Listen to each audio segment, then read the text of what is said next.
بسم اللہ الرحمن الرحیم۔ السلام علیکم ورحمۃ اللہ وبرکاتہ۔ کیسے ہیں جناب؟ خیریت سے؟ اللہ تعالیٰ خوش رکھے۔ ناظرین، ایک ویڈیو آپ حضرات کے سامنے رکھنے جا رہا ہوں۔ کنز العلماء علامہ اشرف آصف جلالی صاحب کا یہ شاگرد خاص ہیں، شیخ الحدیث حضرت علامہ مولانا مفتی زاہد نعمانی جلالی صاحب دامت برکاتہم عالیہ۔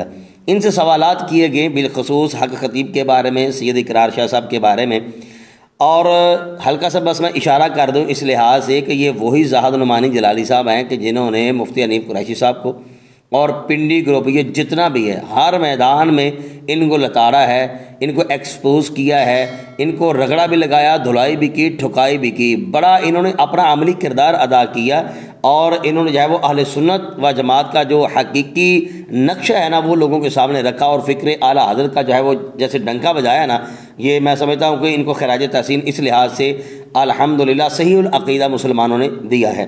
اچھا، ان سے جو ہے نا وہ سوالات جو کیے گئے ہیں نا وہ بھی آپ ذرا سن لیجئے، حق خطیب کے بارے میں، اقرار شاہ صاحب کے بارے میں۔ لیکن جو مزیداری والی بات ہے نا وہ آپ سنیں گے، دیکھیں گے تو آپ کا دل چاہے گا کہ ہم مکمل پوڈ کاسٹ جو ہے نا وہ دیکھیں۔ سفیان بھائی ہیں، ان کے چینل پر یہ جو ہے ویڈیو موجود، اگر آپ مکمل دیکھنا چاہیں تو آپ وہاں سے بھی دیکھ سکتے ہیں، لیکن میں ایک چنیدہ حصہ آپ حضرات کے سامنے رکھنے جا رہا ہوں۔ وہ لذیذ اس اعتبار سے ہے، یعنی کہ خوبصورت اور مزیدار، اس کو جو نام دینا آپ دے لیں، وہ اس لحاظ سے ہے کہ جب اقرار شاہ صاحب کے بارے میں بات ہوئی، پھر حق خطیب صاحب ان کے حوالے سے بات ہوئی، چلتے چلتے پھر ایک سوال کر دیا گیا کہ علماء اہل سنت جو ہیں وہ اقرار شاہ صاحب کے بارے میں کیوں نہیں بول رہے، ان کا ساتھ کیوں نہیں دے رہے، اور ڈٹ کر جو ہے وہ علل اعلان مخالفت حق خطیب کی کیوں نہیں کی جا رہی۔ اس کا جواب دیتے ہوئے بڑا مدلل اور بڑا خوبصورت انہوں نے جواب دیا تھا مفتی زاہد نعمانی جلالی صاحب نے۔ وہ بات چلتے چلتے آگئی حنیف قریشی صاحب تک، ادھر سے نکلی اور پھر یہ چلے گی پنڈی گروپ والے، یعنی کہ سید ریاض شاہ صاحب ہو گئے، اور یہ ساری چلتی چلتی جتنی بھی خوبصورت بات ہے نا وہ آپ ذرا خود سن لیجئے، بڑا مزیدار کلپ ہے یہ تو ہے، تقریباً میرے خیال میں 8 ساڑھے 8 منٹ کا، آپ دیکھیے گا، باقی بات انشاءاللہ تعالی ہم اس ویڈیو کے بعد کرتے ہیں۔ تو علامہ صاحب یہ ہمیں بتائیں کہ آپ اس سارے سینیریو میں جو قدم اقرار الحسن صاحب نے اٹھایا ہے ان کے قدم کو اپریشیٹ کرتے ہیں؟ یا بالکل، اقرار الحسن کی ذات سے دیگر معاملات سے اگرچہ اختلاف رائے رکھا جا سکتا ہے، لیکن یہ جو انہوں نے سٹینڈ لیا میں اس کو داد دوں گا کہ بالکل اچھا سٹینڈ ہے۔ اس سے پہلے وہ بڑے بڑے ڈونگی بابوں اور سنتو بابوں کو وہ ایکسپوز کرتے رہے، لیکن یہ جو انہوں نے ٹارگٹ لیا ہے یہ بہت بڑا ٹارگٹ ہے، تو ہماری تو دعا ہے کہ اس میں وہ مزید آگے سے آگے بڑھیں اور اس فتنے کی بھی سرکوبی کے لیے بھرپور کردار ادا کریں۔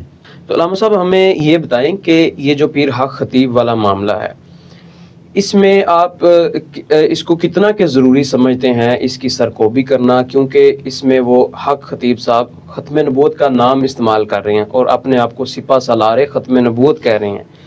اس میں آپ کیا سمجھتے ہیں کہ وہ اپنے آپ کو ختم نبوت کا ایک کاز کے نیچے اپنی پروموشن اور اپنی جائیدادیں اور جو بھی معاملات چلا رہے ہیں، اس میں آپ کیا سمجھتے ہیں کہ کس قدر ضروری ہے ان کو ایکسپوز کرنا، اور یہ سارے معاملے میں جس طرح ہم نے بتایا اقرار الحسن کو آپ نے جو ہے وہ اس میں خراج تحسین پیش کیا ہے، اس پہ آپ کیا روشنی ڈالتے ہیں؟ دیکھیں جی، جہاں تک ایکسپوز کرنے کا معاملہ ہے، میں سمجھتا ہوں اس کو ایکسپوز کرنا اتنا ضروری ہے جتنا اسلام کو بچانا ضروری ہے۔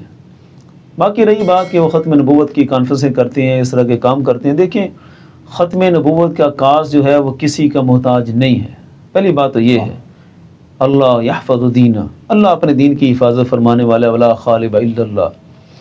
تو دوسری بات، بہت دفعہ یہ بھی دیکھنے میں آتا ہے کہ کئی ایسے لوگ ہوتے ہیں جن کا ایک مخصوص دھندا ہوتا ہے، لیکن اس دھندے کو مقدس نعروں کے نیچے چھپا لیا جاتا ہے۔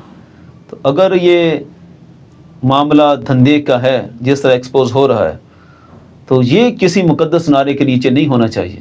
ہمارا تو کھلا موقف ہے کہ کسی مقدس نعرے کے نیچے یہ سلسلے نہیں چلنے چاہیے۔ لوگوں کی زندگیوں سے کھیلنا، لوگوں کو علاج سے روکنا، اور اتنی مخلوق پر ایک ظلم و ستم ہے، میں سمجھتا ہوں کہ جب ایک چیز ہے ہی نہیں، ایک مخصوص پلانٹی لوگ ہیں جن سے آپ کیلے نکالتے ہیں، جن سے آپ یہ ساری چیزیں نکال کر اور ہزاروں لوگوں کو بلا لیتی ہیں اپنے در پر، وہ بیچارے پتہ نہیں کس کس حال میں جاتے ہیں۔ جس طرح کی ویڈیوز آئی ہیں نا ان کے اپنے کیمروں سے ہٹ کر، اپنے کیمروں میں تو وہی آتا ہے، ایک بندہ آیا اس کو ایسے شو کیا اور ٹھیک ہو گیا، اور بھی کیمرے ہوتے ہیں اور بھی بڑا کچھ ہے، تو ان کیمروں سے جتنا میں سمجھتا مخلوق کے ساتھ یہ ظلم ہے۔ جب آپ کے پاس ایک چیز ہے ہی نہیں تو آپ ایسے مخلوق کو بلا کر علاج سے روکتے ہیں، دوائیوں سے روکتے ہیں، اور وہ بیچارے ہلاکت تک پہنچ جاتی ہیں. تو ایسے معاملات کو ایک مقدس نعرے کے نیچے پناہ دینا، میں سمجھتا ہوں یہ پناہ دینا بھی ایک جرم ہے. ایسا نہیں ہونا چاہیے. کسی چیز کا مت لحاظ کیا جائے. ختم نبوت کا مشن اللہ کے فضل سے کل بھی اہل سنت نبھا رہے تھے، آج بھی اہل سنت نبھا رہے ہیں. کل بھی ہمارے تاجدار کولڑا اور ہمارے اعلیٰ حضرت میدان میں تھے، آج بھی ہماری جماعت ہی ختم نبوت کے کاز کے لیے میدان میں ہے. اتنا کچھ ہوا ختم نبوت کے لیے. آپ بتائیں کبھی حق خطیب کا بندہ بھی ختم نبوت کے لیے آیا میدان میں؟ پیچھے ہمارے دھرنے رہے، ہماری جانیں گئیں، ہمارے بندے زخمی ہوئے، کتنا کچھ ہوا. قبلہ جلالی صاحب کا لانگ مارچ تھا اسلام آباد میں، بڑا کچھ ہوتا رہا. میں نے اس میں باقاعدہ ختم نبوت کے بہت بڑے بڑے دھرنے کور کیے ہیں ان کی کوریج کے لیے. تو میں نے مطلب کہ اس پہ میں نے ویڈیو بھی ایک بنائی کہ میں نے حق خطیب صاحب کے کسی بندے کو، حالانکہ وہ دھرنا جو راولپنڈی کی حدود میں ان کے بالکل قریب وہ لگ جاتے ہیں، وہاں بھی ان کی طرف سے کوئی اپنے طور پہ بھی چلیں کو وہ دھرنے میں ان کے کوئی نہیں، لیکن ختم نبوت پر میں نے تو ان کا کوئی نہیں دیکھا.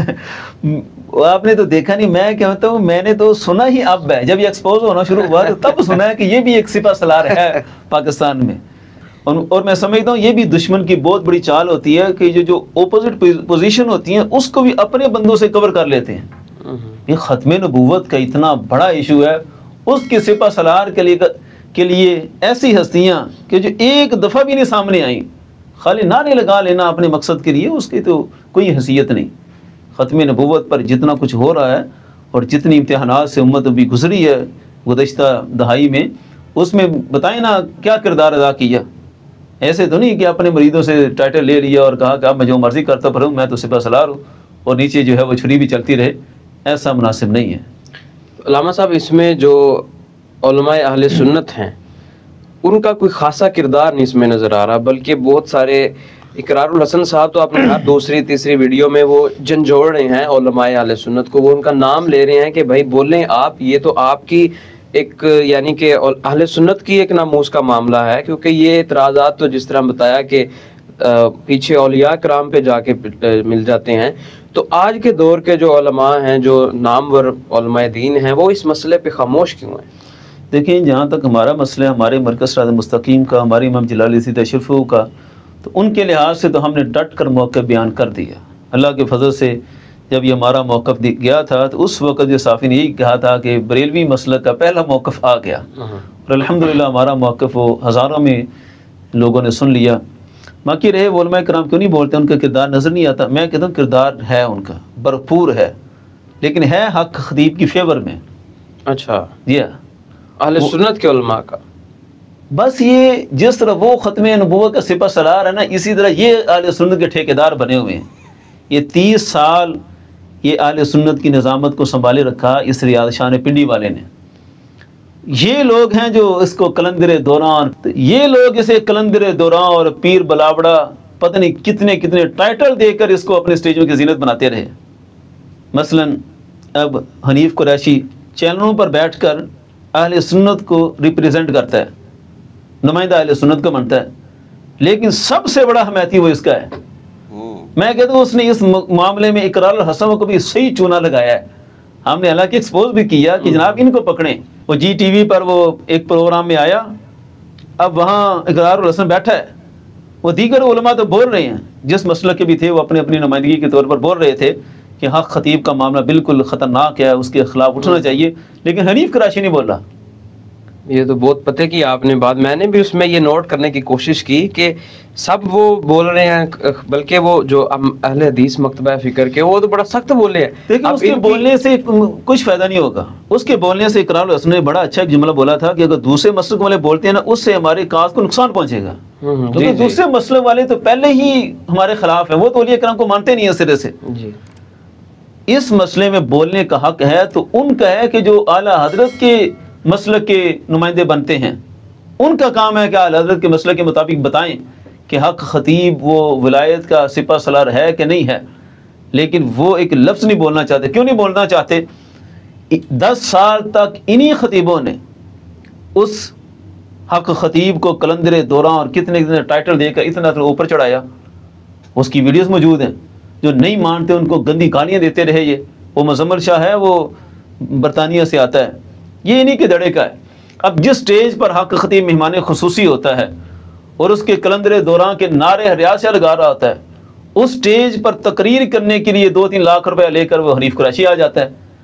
اب میں ان کو کیا کہوں، یہ اپنا 2-3 لاکھ نہیں ضائع کر سکتے، اس حد تک یہ اخلاقیات سے گرے ہوئے ہیں۔ کیا ہو جائے گا یار، تمہیں 5 لاکھ نہیں ملتا ایک تقریر کا، تم ایک تقریر ضائع بھی کر دو گے ریاض شاہ کے سٹیج کی تو کیا فرق پڑے گا؟ لیکن اس قدر بے حس اور لالچی اور دین فروش ہیں یہ لوگ کہ دین بیچ دیا، لیکن حق کو واضح کرنے کے لیے یہ قدم نہیں اٹھاتے۔ ناظرین، آپ نے ویڈیو دیکھی ہے، سنی ہے، یقیناً آپ جو ہے وہ تصورات میں وہاں پر پہنچ گئے ہوں گے جہاں پر میں آپ کو لے کے جانا چاہ رہا تھا۔ میں نے خود اپنی آنکھوں سے دیکھا ہے، بلکہ میرے اسی چینل پر اگر آپ وزٹ کرنا چاہیں تو آپ دیکھ سکتے ہیں، جن کی یہ بات کر رہے ہیں نا مزمل شاہ صاحب کی، وہ حق خطیب صاحب پاس بیٹھے ہوئے ہیں اور ساتھ میں ریاض شاہ صاحب بھی بیٹھے ہوئے ہیں، اور جو برطانیہ سے آنے والے ہیں سید صاحب بھی وہ اپنے آپ کو کہلاتے ہیں، اور وہ پتہ نہیں کیا کیا بنا کے جو وہ پیش کر رہے تھے۔ یعنی کہ کہہ رہے تھے کہ وہ لوگ مجھے پوچھتے ہیں کہ یہ پھونک مارتے ہیں تو انہوں نے پھونک کہاں سے لی، تو میں نے کہا جی جناب جبریل علیہ السلام سے انہوں نے پھونک سیکھ لی۔ یعنی کہ آپ دیکھ لیں کس حد تک یہ لوگ گر جاتے ہیں، اور بڑا زبردست حضرت صاحب نے جو ہے وہ بیان کیا اور اس طرف توجہ دلائی کہ آپ دیکھ لیجئے گا کہ ایکسپوز کرنے کے لحاظ سے مفتی حنیف قریشی صاحب کا کیا کردار ہے۔ کوئی کردار نہیں ہے۔ مفتی حنیف قریشی صاحب خود ان کی پارٹی کے ہیں، یعنی کہ پنڈی گروپ میں ہے، تو پنڈی گروپ جو ہے وہ حق خطیب صاحب کے ساتھ اس وقت ملا ہوا ہے، اور یقین کیجئے کہ جو کردار ادا کر رہے ہیں سید اقرار الحسن شاہ صاحب، میں کہتا ہوں کہ یہ ان کو داد دینی پڑے گی۔ یہ چھوٹی بات نہیں ہے کہ ایک تنہا آدمی جو ہے وہ اتنے بڑے محاذ پہ نکلا ہوا ہے، اور بظاہر اگر دیکھا جائے تو کوئی سیکورٹی نہیں ہے ان کے ساتھ، کوئی اسلحہ نہیں ہے، کچھ بھی ہو سکتا ہے۔ اگر خدا نہ خواستہ ان کو کوئی جانی نقصان ہو جائے تو مجھے بتائیے وہ کون ذمہ دار ہوگا۔ تو بہرحال حنیف قریشی صاحب دیکھ لیجئے گا، ان کے علاوہ ریاض شاہ صاحب دیکھ لیجئے گا، سید مزمل شاہ صاحب دیکھ لیجئے گا، یا جتنے بھی پنڈی گروپ ہیں، مجھے بتائیے کوئی ہے جو اس وقت حق خطیب کی سائڈ لینے والا ہو؟ پہلے تو جیسے حضرت صاحب بیان کر رہے ہیں کلندر دورہ اور پتہ نہیں کیا کیا وہ کہہ رہے تھے، بلکہ میں نے جیسے پہلے ذکر کیا وہ پاس بٹھایا ہوا ہے۔ بھئی جب آپ کو پتہ ہے کہ ایک بندے میں 2 نمبری ہے، ایک بندہ جو ہے وہ ختم نبوت کا نام لے کر فراڈ کر رہا ہے، لوگ مظلوم جتنے بھی ہیں وہ اقرار شاہ صاحب کی گفتگو سنیں، وہ ساتھ ساتھ میں جھلکیں بھی دکھاتے ہیں ویڈیو میں، تو وہ بندہ جو ہے وہ بڑا ایک مرتبہ تو دل ہل جاتا ہے کہ یار اتنے مجبور لوگ ہیں بیچارے، پتہ نہیں کہاں کہاں سے آتے ہیں، یقیناً پاکستان کے کونے کونے سے آتے ہیں، اتنا بڑا جو ہے وہ انہوں نے اپنا آستانہ بنا کے رکھا ہوا ہے۔ لوگ جو ہے وہ دل میں پتہ نہیں کیا کیا تمنائیں لے کر آتے ہیں، لیکن آگے سے جب فراڈ ملتا ہے تو مجھے بتائیے وہ کوئی نہ کوئی ہاتھ ان کو لگنی ہے۔ میں نے پچھلی ویڈیو میں یہ بات کہی تھی کہ اقرار الحسن صاحب بظاہر دیکھا جائے تو ایک آدمی ہے، لیکن اگر اس کی بیک پہ دیکھا جائے تو پتہ نہیں کتنے لوگ ہیں جن کی بد دعائیں ہیں جو حق خطیب کے سامنے آ چکی ہیں۔ ایک آدمی نہیں سنبھالا جا رہا سید اقرار الحسن سے، اور میں کہہ رہا ہوں کہ اللہ تعالیٰ ان کی مدد فرمائے، جس طرح حضرت صاحب نے بھی بیان کیا ہے۔ ایکسپوز کرنا اس لحاظ سے بڑا ضروری تھا، اور صرف ختم نبوت کا نام لینا۔ اور مجھے بتائیے، میں آپ سے سوال کرنا چاہتا ہوں، میرے علم میں نہیں ہے، چلے آپ مجھے بتا دیجیے گا، کمنٹ باکس میں ضرور بتائیے گا، حق خطیب صاحب نے جب یہ کیے ہیں جناب ختم نبوت کانفرنس، جب یہ کرتا ہے کوئی پروگرام کرتا ہے، تو مجھے بتائیے کون کون سے وہاں پر علماء ہوتے ہیں کہ جو بیانات کرتے ہیں، بالخصوص مرزا غلام احمد قادیانی دجال جو ہے اس کی عبارات پر، اس کی کتب پر، یا اس کی جو باطل دعوے ہیں ان کو سامنے رکھ کر، یا پھر وہ جو سوال ہم پر کرتے ہیں اس حوالے سے کوئی رد، یعنی کہ کوئی کسی قسم کسی اینگل سے آپ کے علم میں ہو تو مجھے ضرور بتائیے گا کہ وہ کون سے پروگرام ہیں اور کون سے علماء ہیں جو میدان عمل میں آتے ہیں، وہاں پر آگے خطابات کرتے ہیں۔ صرف ایک نام چل رہا ہے جناب ختم نبوت ختم نبوت ختم نبوت، لیکن چلے ایک فرض کر دیجیے آپ کا نام ہی اگر آپ نے چلانا ہے، لیکن یہ جو مجبور اور بے بس لوگ ہیں ان میں پتہ نہیں کتنے غریب ہوں گے اور کہاں کہاں سے کتنی مشکلات کا سامنا کرتے ہوئے آپ کے ساتھ آتے ہیں۔ مجھے بتائیے کہ آپ ان کے ساتھ جو سلوک کر رہے ہیں، کیا اس انداز میں ایسا سلوک کرنا یہ درست ہوگا؟ تو ہمیں چاہیے کہ ہم جو ہے وہ کم از کم سید اقرار الحسن صاحب کی آواز تو بنے نا کہ جناب ہم آپ کے ساتھ کھڑے ہیں، آپ حق کے لیے کھڑے ہیں، اور یہ جتنا بھی پنڈی گروپ ہے ان کو آپ بلاتے تھے، چلو ایک کام تو کر لینا، یا تو پھر ان کی حمایت میں آ جائیں، ان کے حق خطیب صاحب کی حمایت میں کھڑے ہو جائیں، یا پھر جو ہے وہ حمایت نہیں کر سکتے کم از کم اقرار شاہ صاحب کے ساتھ ہی آپ کھڑے ہو جائیں کہ لو جی اقرار الحسن صاحب ہم آپ کے ساتھ ہیں۔ لیکن ساڈے کو پنجابی کہاوت ہے کہ سپ دے منہ چ آگی کوڑ کر لی، جے وہ کھانا تا مصیبت، جے وہ کٹتا تا مصیبت ہے، ان کے لاج لگ دی ہے۔ اب یہ پنڈی گروپ جو ہے نا اس کشمکش میں پھنس چکے ہیں، اس سچویشن میں آ چکے ہیں کہ اب ان کو سمجھ نہیں آ رہی کہ ایک ہوا جیسے چلا ہے نا، ان کی ایک ہوا جیسے چلی ہے کہ جناب حق خطیب صاحب 2 نمبری کر رہے ہیں، فراڈ کر رہے ہیں، یہ کر رہے ہیں، وہ کر رہے ہیں، اب ان کو سمجھ نہیں آ رہی کہ ہم کس کا ساتھ دیں۔